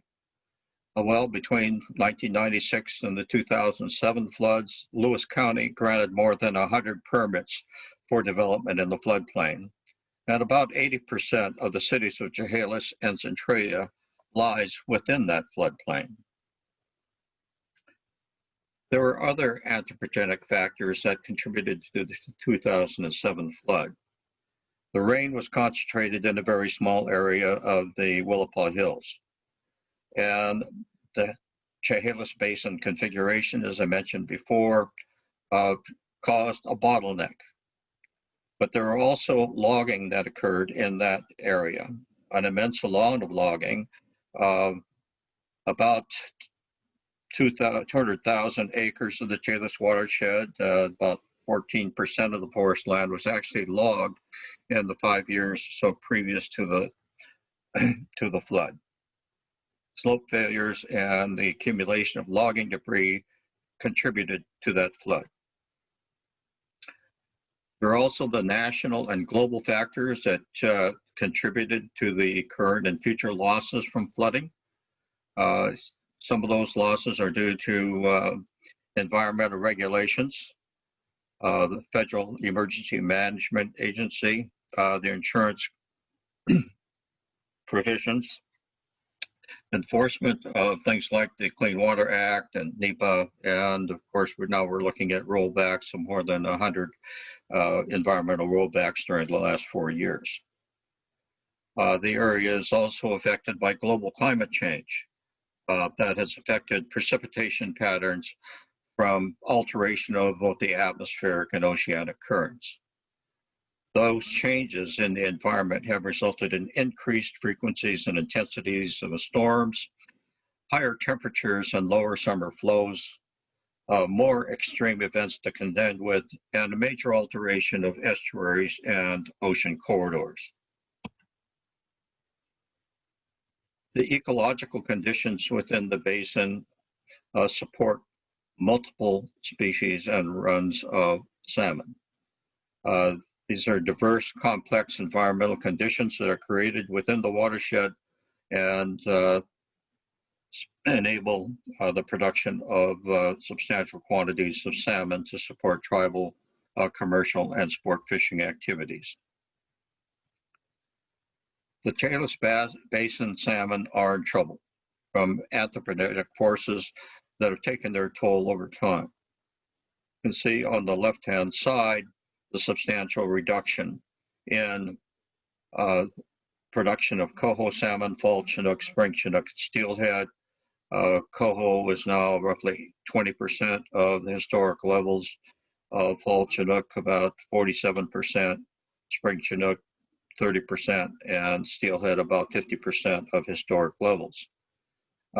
On the right-hand side, you see the geometric mean of the spawning escapements.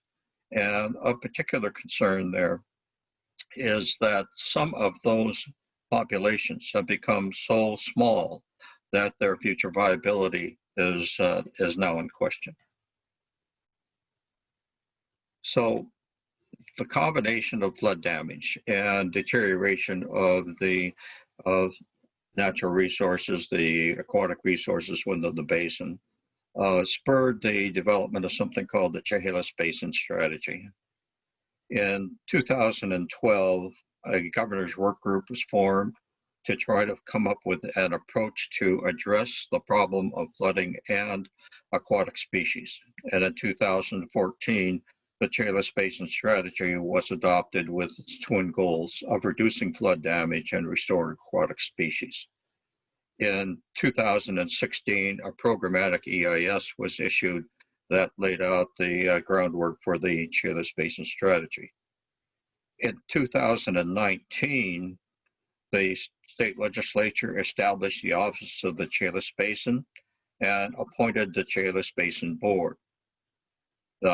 That board consists of the Quinault Indian Nation, which has treaty rights throughout the Chehalis Basin. The Chehalis tribe, which is a non-treaty tribe, has fishing rights on its reservation. The state of Washington is also represented on the board, and then there are a number of appointed representatives.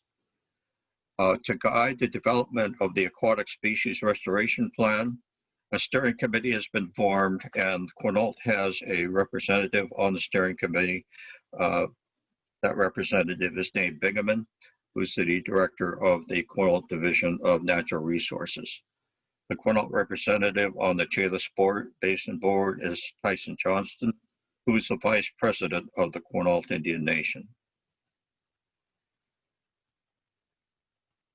In 2019, a sponsor for a proposed dam came forward and pressed for the establishment and development of an environmental impact statement.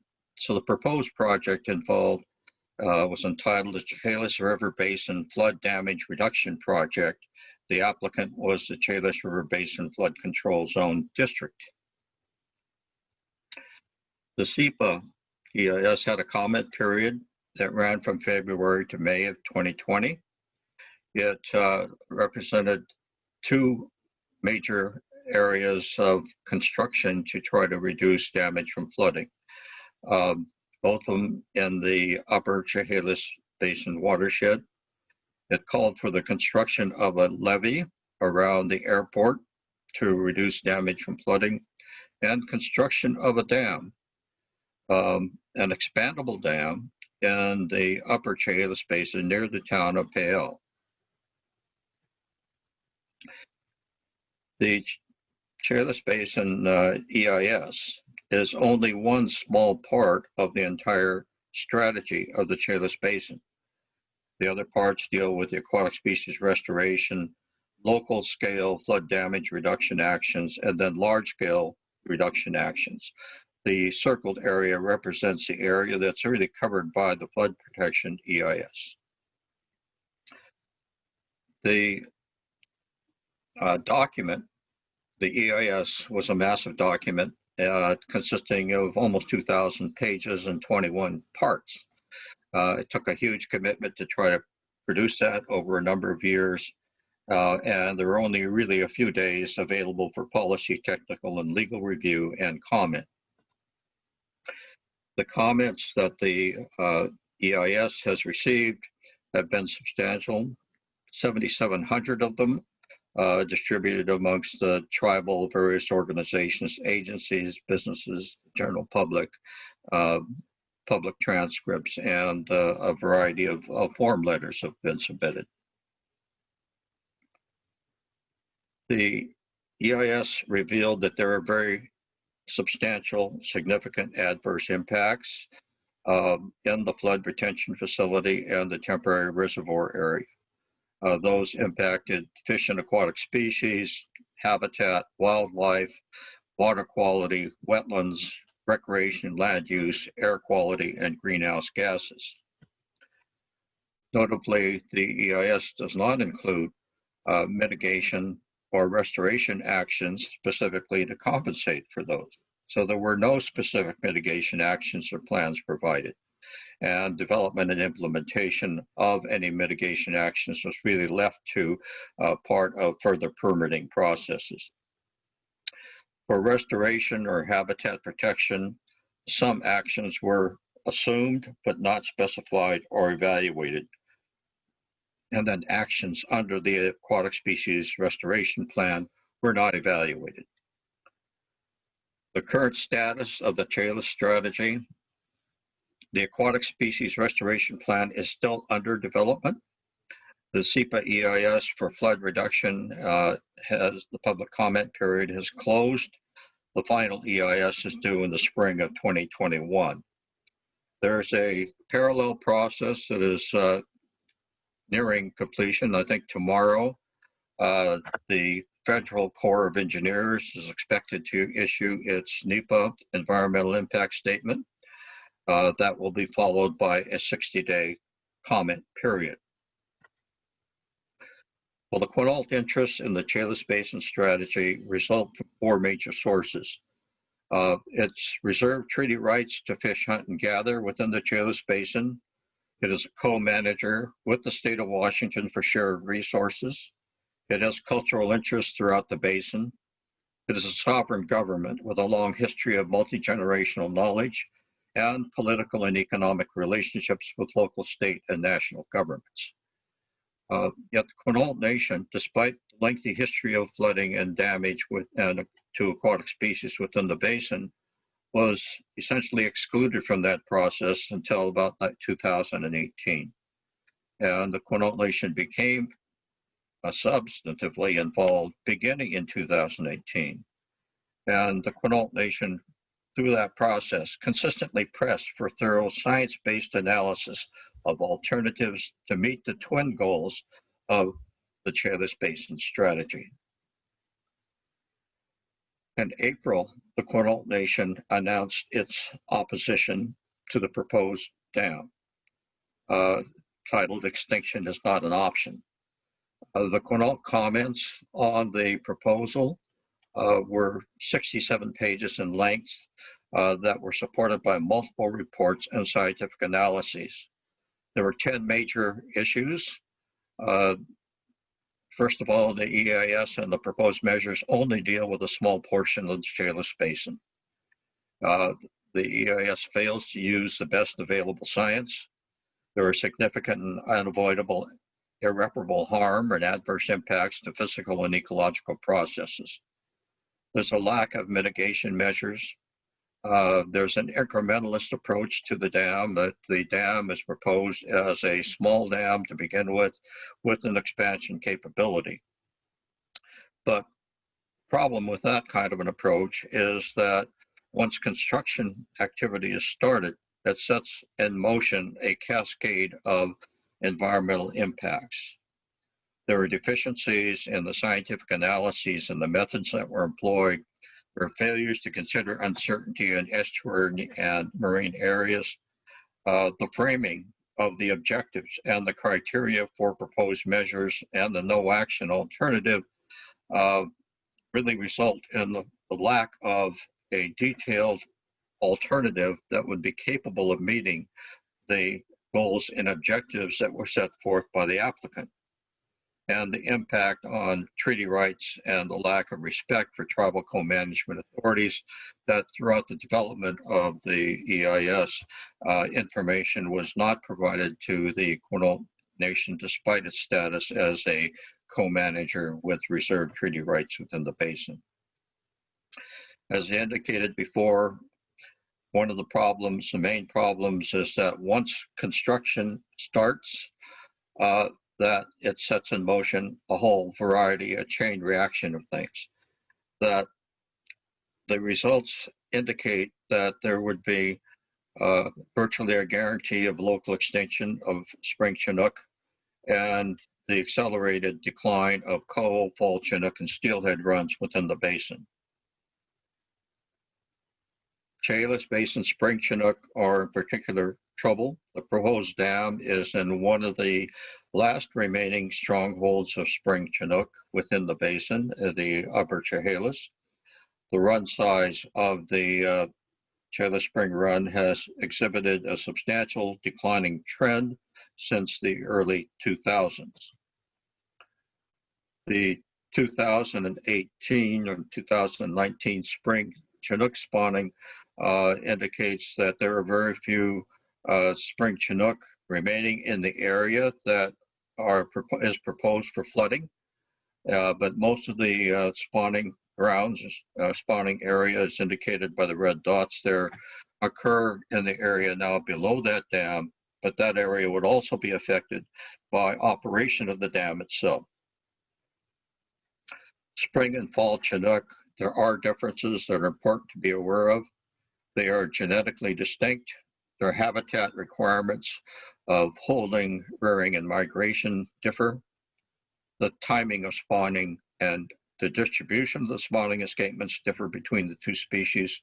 And for hatchery production, there's substantial hatchery production of fall Chinook, no hatchery production of spring Chinook. There are some similarities in that the progeny of both of these species spend just a few months in fresh water before they migrate to sea. The migration occurs slowly downstream and from the areas of initial spawning and emergence to utilize different habitats over a several-month period.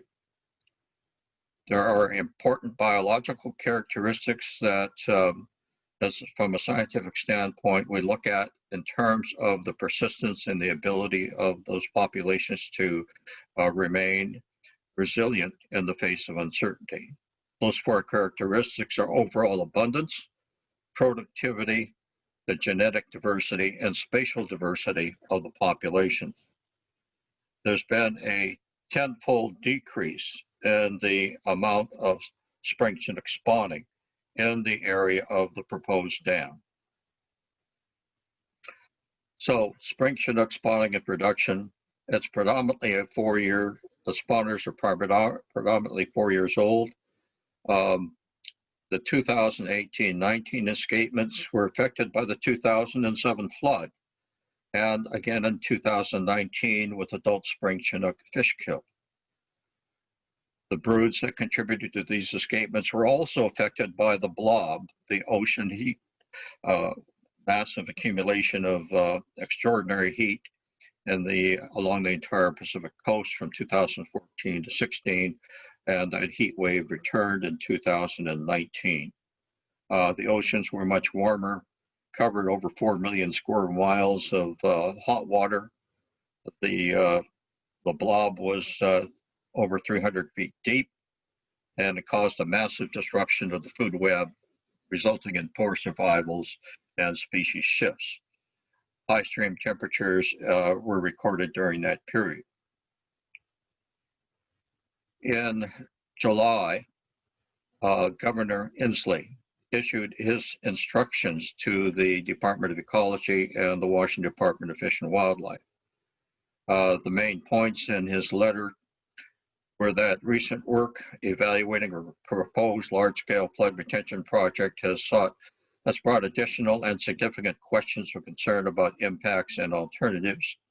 The governor reached the conclusion and made the request that the Chehalis Basin Board provide recommendations for addressing these concerns and develop a basin-wide non-dam alternative to flood damage reduction and reduce the potential to minimize or increase the potential to avoid, minimize, or mitigate the impacts on aquatic species. So he directed that the ecology pause the environmental impacts process to the end of the year and use whatever funding is available within the Office of the Chehalis Basin budget to assist the board in developing a non-dam alternative. So I've covered a lot of ground. Thank you for your attention. It's been a long day and a very memorable one. So if you have any questions or comments, I'd be pleased to try to address them. Okay, Gary, thank you very much. Trish or Kayla or whoever is monitoring our Facebook comments or other comments, do we have time to take some quick questions for Dr. Morishima?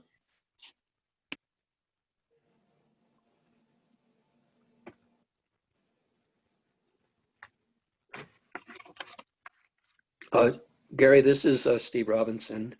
Thank you for an excellent report. It was good to see the governor changed his approach to this. I know initially he was favoring the dam. I flew over this area in a Lighthawk flight several years ago and noted, as you mentioned, that there was a lot of breakaways of the land, in the Willapa Hills there. And I had a question at that point. I'm hoping you can answer for me, and that is, there'll be a reservoir behind the dam, correct? Yes, the dam is actually an intermittent dam in that it will only be closed for water during high water flows. So flows of major flooding events, it would be closed for a period of time to allow the water to accumulate and then pass downstream. So the dam would not operate as a dam continually.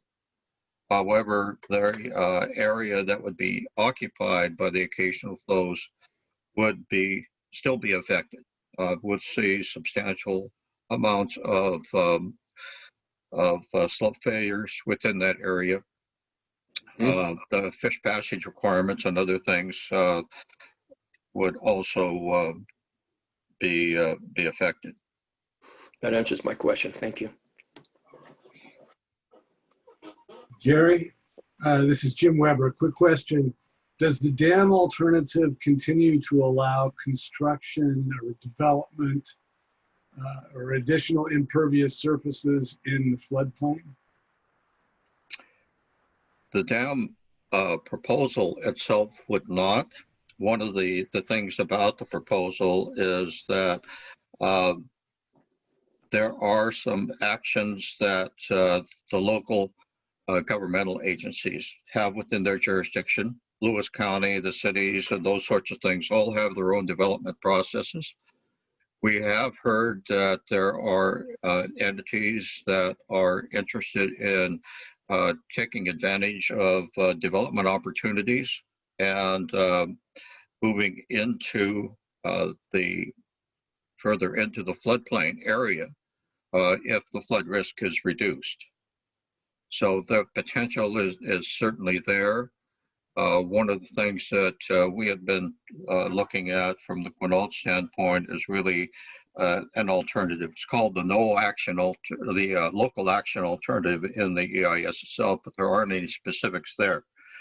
But the major approach is to return the natural functions within the river and move people and property out of harm's way to the extent feasible. Excellent. Thank you. Gary, I've got a question for you. I'm wondering what you think about dam removal in general. You know, do you think it's going to continue? It's, you know, is it totally site specific? What about it?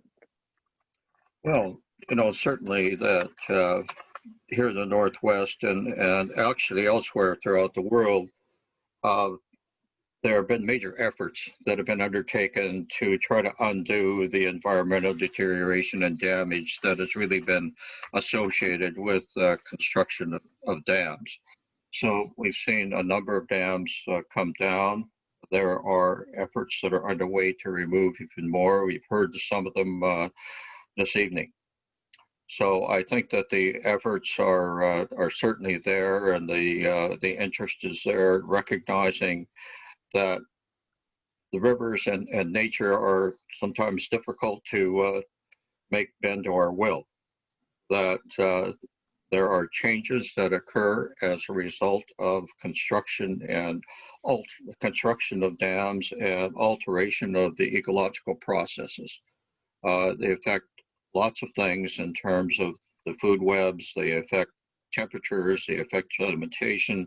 All of these things affect the ecological processes within the river itself that all have to be taken into account.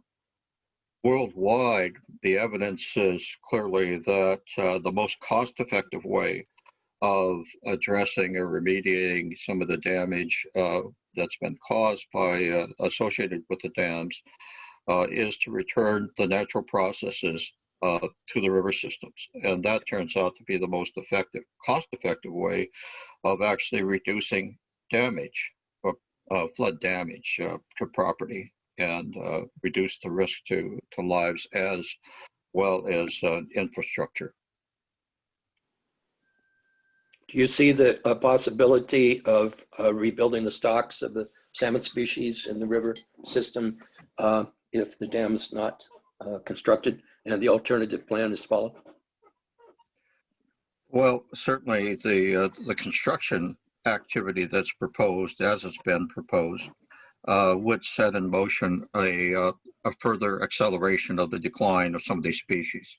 And as I mentioned, when we look from a scientific standpoint at what it takes to preserve these species and to make them resilient to environmental change, there's productivity, right? This productivity affects the ability of a species or a group of fish to respond.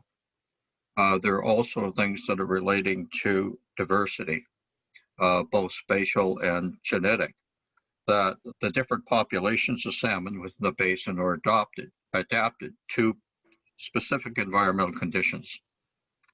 So fish in the upper basin are going to be different from fish from the lower basin. Spatial diversity is important because if you lose production in one part of the river, you've got other parts of the river to compensate. One of the concerns is that with the construction of the dam, you're losing major population sources. For spring Chinook, you're losing one of the few remaining areas where spring Chinook are found within the Chehalis Basin. There will be larger impacts numerically on other species like coho and steelhead, besides spring Chinook. But certainly the low abundance of spring Chinook in particular is of concern regarding the future ability of that species to persist and survive some of the challenges that we'll be looking at in environmental change. Thank you, Gary. This is Patrick just jumping in once again as the MC. I think just to keep it going and where we are in the time frame of the evening. I know that some people are in different time zones as well. So I appreciate Dr. Morishima's time and expertise. I thought that was very interesting. Obviously, if you have more questions and follow-up, go ahead and post them. And maybe he can answer them offline. You know, given more time, it's a very interesting subject. I will ask one more question, if you don't mind, Dr. Morishima. Where do things stand now? And just because the EIS isn't going forward, is this something that KELP and that those who support KELP and are worried about these types of issues should continue to watch because it's going to continue to be pushed down there, do you think? As I mentioned, there are actually two processes that are underway. The state EIS process, as far as consideration of the proposal that has been put forward in the draft EIS of the SEPA process, has been put on hold. And efforts are underway, I guess, within the Office of the Chehalis Basin to figure out how they can go about developing a non-dam alternative. On a parallel track, the federal NEPA process is scheduled to continue. The NEPA EIS is due to be released tomorrow, and that will be open for a 60-day comment period.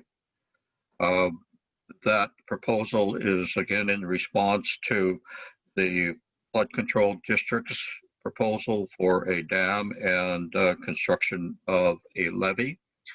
I do not anticipate that the environmental impacts would be substantially different between the federal and the state EIS analyses, but we'll just have to wait and see.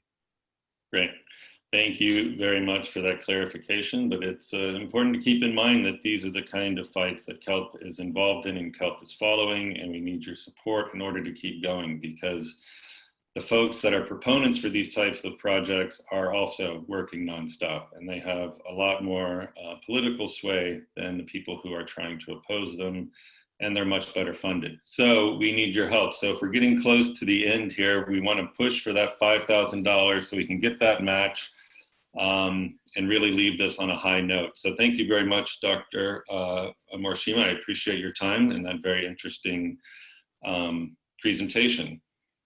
We'd like to close another highlight and a thank you to some more sponsors, Todd Wildermuth and Sina Knudsen, for your continued support. We appreciate the ongoing support from you, and we're thankful for anyone else who can support here at the end.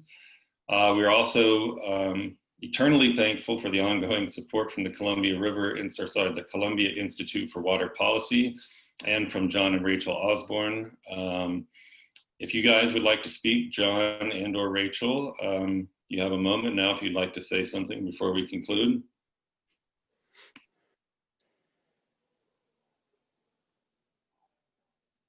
Nope. I think we're good. Thanks. Okay, enough is enough, they say. Support KELP. Yeah, donate. That's right. That's right. Okay, and then I'll turn it over to our executive director. Then Trish will close out the night. Thank you very much, Trish. Well, I want to thank you all, our sponsors, our board, our speakers, Bob and Marilyn. It was a very different event, but I think it was a really great one, and I appreciate everything that that all of you have done to make this a great event. And next year, hopefully, we'll be at Ivers and we'll have double hors d'oeuvres and double drinks and make up for not getting to see each other in person. But I definitely have really appreciated this, and it's great to see all your faces.